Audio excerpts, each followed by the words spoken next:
The Mustang is descended from domestic horses that have returned to the wild, either after running away or being released on the American continent.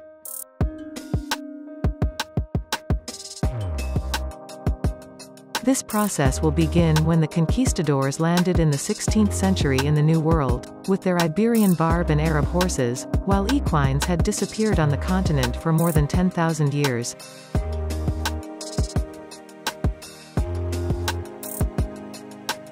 Then the conquest of America will gradually lead the conquistadors to a region that corresponds to today's Texas.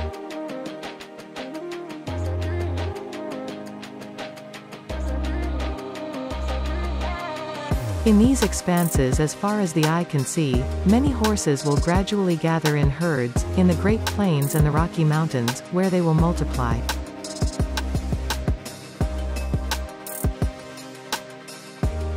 The Apaches, the Comanches, then the Utes and the Shoshoniki, confronted with a species they do not know, will first kill the horses they encounter, sometimes eating them.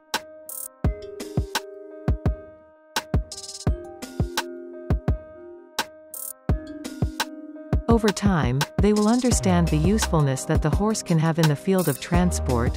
This is how they will learn to handle them, and then will ride them.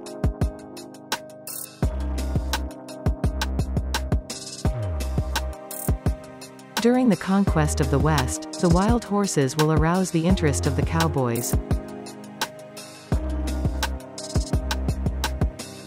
Some will be captured for meat production, while others will welcome domesticated breeding stock into their herd, with the aim of producing good working horses.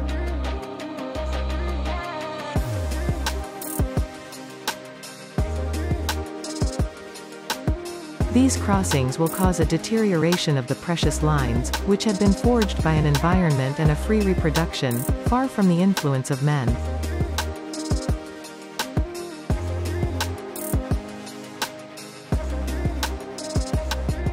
Fortunately, more isolated horses were spared, and are represented today by the Spanish Mustang, which constitutes the purest line of the breed.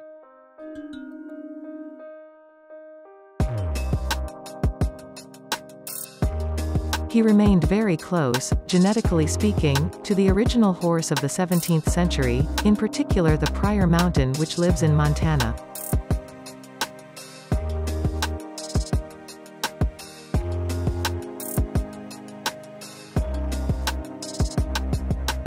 According to one estimate, there are between 40,000 and 100,000 Mustangs today, which is much lower than in 1850, when there were 7 million horsepower.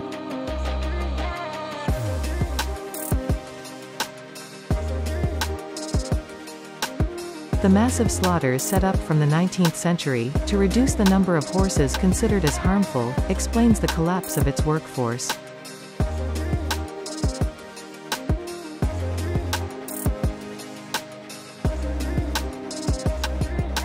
The Mustang continues to spread, however, for lack of a natural predator.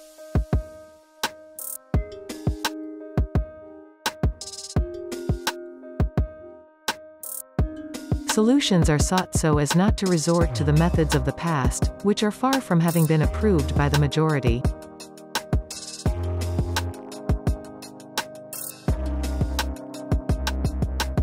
The most common strategy used for the excess population is to offer the Mustang horse for adoption to individuals.